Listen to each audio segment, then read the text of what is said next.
سوال ہے سیدنا مولا علی رضی اللہ عنہ و علیہ السلام کے دست راست اور مشہور کمانڈر حضرت مالک اشتر سے متعلق یہ معلوم کرنا تھا کہ وہ صحابی ہیں یا کتابی، اور ان سے متعلق جو متضاد معلومات پائی جاتی ہیں، مثلا ایک طرف تو سیدنا علی کے منظور نظر اور دوسری طرف قاتلین عثمان کے سرغنہ، اس حوالے سے صحیح تاریخ کی روشنی میں حضرت مالک اشتر کے متعلق آپ کا کیا موقف ہے؟ دیکھیں جی، مالک اشتر رحمہ اللہ تعالیٰ تابعین میں سے ہیں۔ انہوں نے نبی علیہ السلام کے مبارک زندگی کے اندر اسلام قبول کر لیا تھا، لیکن ان کا سٹیٹس وہ ویسے کرنے والا ہی تھا، نبی علیہ السلام کے قدموں میں حاضر نہیں ہو سکے۔ کئی ایک لوگ ہیں جنہوں نے رسول اللہ کی زندگی میں ایمان قبول کیا، لیکن دور دور کے علاقوں میں تھے، ان کو موقع نہیں ملا یا ٹائم شارٹ تھا، وہ پہنچ نہیں سکے۔ سیدنا ویسے کرنی رحمہ اللہ تعالیٰ کے اوپر بھی میرا ایک کلپ ریکارڈڈ ہے ڈیٹیل، ان کے بارے میں تو نبی علیہ السلام نے خود فرما دیا تھا تابعین میں سب سے بہترین شخص ہے اویس، اس کی والدہ کی مصروفیت کی وجہ سے وہ میرے پاس نہیں آ سکا۔ صحیح مسلم میں اوپر تلے 4 حدیث ہے، میں نے ڈیٹیل لیکچر اس پر ریکارڈ۔ تو سیدنا ویسے کرنی والا سٹیٹس ہی مالک اشتر کا ہے، وہ بھی تابعی ہیں، صحابی نہیں ہیں، اگرچہ کئی صحابہ سے عمر میں وہ بڑے ہیں۔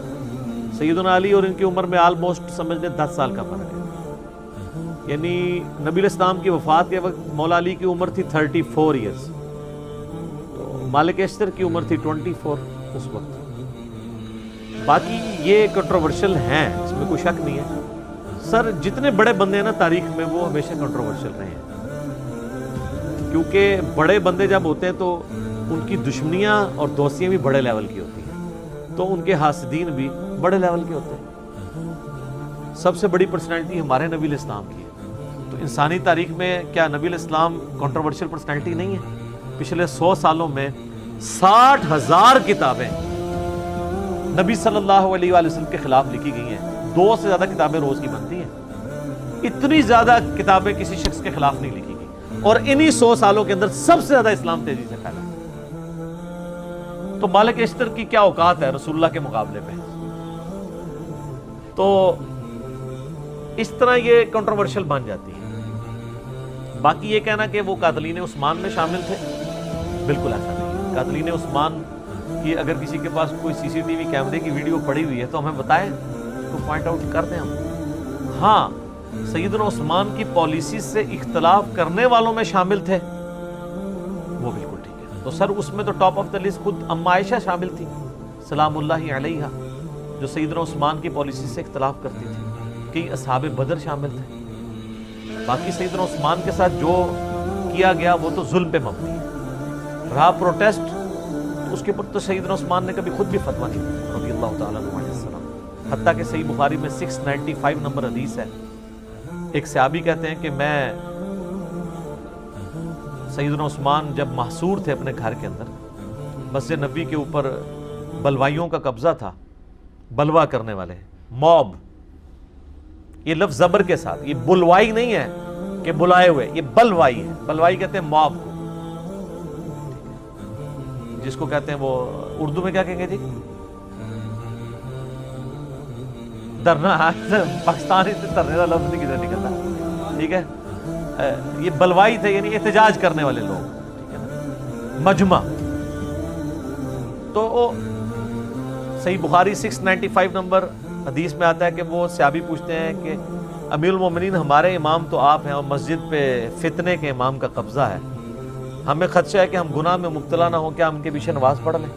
تو سیدنا عثمان نے فرمایا رضی اللہ تعالیٰ عنہ علیہ السلام کہ نماز ہی تو مسلمانوں میں ایک نیکی کا کام ہے، نیکی کاموں میں ان کا ساتھ دو، برائی میں ان سے الگ رہو۔ اس بات کا ثبوت ہے کہ سیدنا عثمان کو یہ پتہ تھا کہ مسجد نبوی پہ جو لوگ امامت کر رہے ہیں وہ منافق نہیں ہیں، وہ کافر نہیں ہیں، وہ یہودی ایجنٹ نہیں ہیں، بلکہ وہ لوگ ہیں جن کو سیدنا عثمان کی پالیسی سے اختلاف ہے، اور وہ اختلاف بھی ان کا حق تھا جو سیدنا عثمان نے ان کو دیا، کیونکہ سیدنا عثمان ملوکیت میں نہیں تھے، خلافت میں۔ لیکن جو انہوں نے ایکٹیویٹی پرفارم کر دی، اس میں خیر کافی سازشی لوگ بھی شامل ہو گئے۔ آج کل ہی سازشوں کا پتہ چلتا، بات کی آپ پرانے زمانے کی کیا بات کریں، وہ جو کچھ ہوا وہ تو ہم اس کو کنڈیم کرتے ہیں۔ سیدنا عثمان مظلوماً شہید ہوئے، ان کی خلافت راشدہ ہے۔ چند ایک مس ہینڈلنگس کی وجہ سے کسی کی زندگی کو زیرو سے ملٹیپلائی نہیں کرتا، تو اس میں محمد بن ابی بکر بھی شامل ہیں، سیدنا ابو بکر کے بیٹے مخالفین میں۔ قاتلین کا تو کسی کو نہیں پتا۔ خود مالک اشتر سے جب پوچھا گیا تو انہوں نے ہمیشہ انکار کیا۔ اہل سنت کی جتنی بھی تاریخ ہیں وہ اٹھا کے دیکھیں، ان کے بارے میں یہ والے اقوال بھی ملتے ہیں، اگر ان کی مخالفت میں ملتے ہیں تو یہ کہیں نہیں ملتا کہ انہوں نے قتل کیا، ورنہ سیدنا علی رضی اللہ تعالیٰ عنہ کبھی ان کو اپنے قریب نہ رکھا،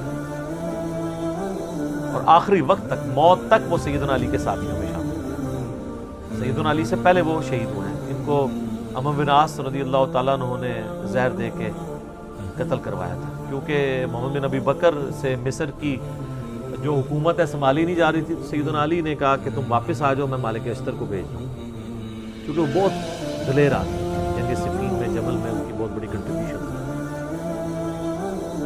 سمجھ لیں ناقابل شکست کمانڈر تھے۔ راستے میں ان کو دھوکے سے وہ شہد پلا کے مہمان نوازی کر کے ان کو قتل کر دیا گیا۔ شیعہ کے ہاں یہ بہت رسپیکٹیبل پرسنالٹی ہے، شیعہ نے ان کے اوپر باقاعدہ ایران والوں نے فلم بنائی ہوئی ہے، مالک اشتر کی زندگی فلم آئی ہے، آپ دیکھ سکتے ہیں۔ ہمارے ہاں تو یہ ہے کہ اہل سنت کے ہاں یہ ملتا ہے کہ حضرت علی کے دست راست تھے، تابعین میں شامل ہیں، صحابی نہیں ہیں، اور جن لوگوں نے سیدنا عثمان کی پالیسی سے اختلاف کیا ان میں وہ top of the list personalities میں سے تھے۔ آپ کو پتہ ہے نا، وہ صحیح مسلم میں آتا ہے کہ حضرت عثمان کا منہ بولا تو نہیں کہنا چاہیے، وہ ستیلا بھائی تھا،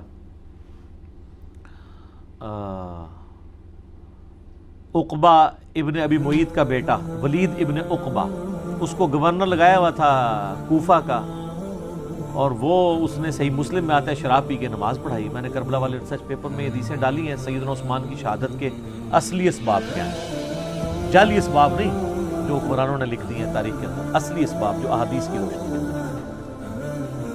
تو اس نے نماز پڑھائی اور بعد میں پوچھتا ہے کہ جی میں نے کتنی 2 پڑھائی ہیں 4 پڑھائی ہیں، لوگوں نے کہا تو نے تو مطلب نماز ہی غلط پڑھائی ہے، وہ کہتا ہے میں پھر پڑھا دینا۔ پھر وہ شکایت پہنچی، بخاری میں بھی حضرت عثمان کے چیپٹر میں اس کا کچھ حصہ موجود ہے۔ حضرت عثمان نے کہا میں سن رہا ہوں کہ لوگ کہہ رہے ہیں کہ یہ رشتہ داری کا خیال رکھ رہے ہیں، تو میں اس کو سزا دوں گا۔ مسلم شریف میں ذرا ڈیٹیل ہے، سزا دلوائی اس کو کوڑوں کی۔ اب حضرت عمر نے وہ کوڑے 80 کر لیے تھے جب شراب لوگ زیادہ پینا شروع ہو گئے تھے،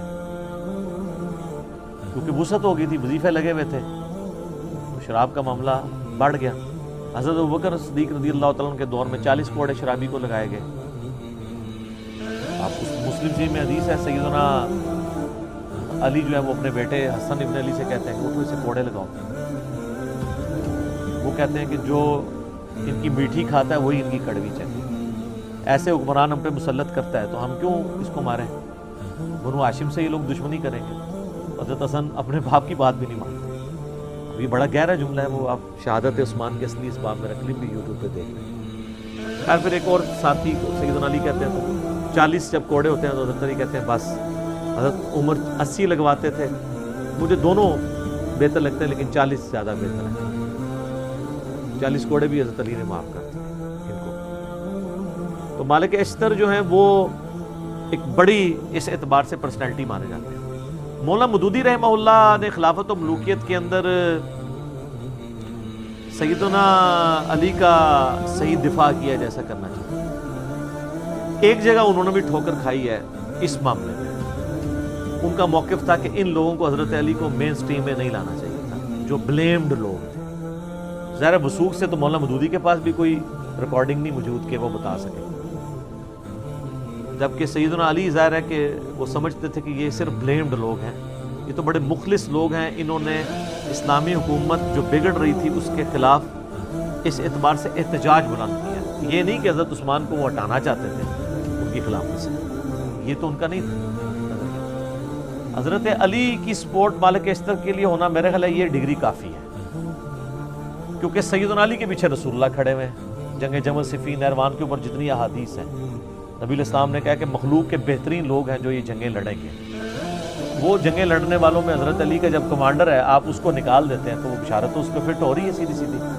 ویسے تو یہ کبھی سمندری جہاد والی فٹ کر دیتے ہیں کسی کے اوپر، کچھ کر دیتے ہیں، کبھی قسطنطینیہ والی پکڑ کے کسی کے اوپر لگا دیتے ہیں، تو ادھر نہیں لگتی ہیں، ادھر بھول جاتے ہیں اور وہ پراپوگنڈا کرتے ہیں، وہ اس لیے صرف کہ اور یہ ان کے بیٹے بھی پھر سیدنا حسین بن علی کے ساتھ مخلص تھے۔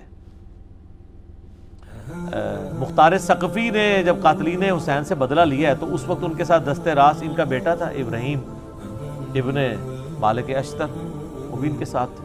یہ یعنی نخی قبیلہ جو ہے وہ بڑا جاندار قبیلہ تھا، جنگجو لوگ تھے۔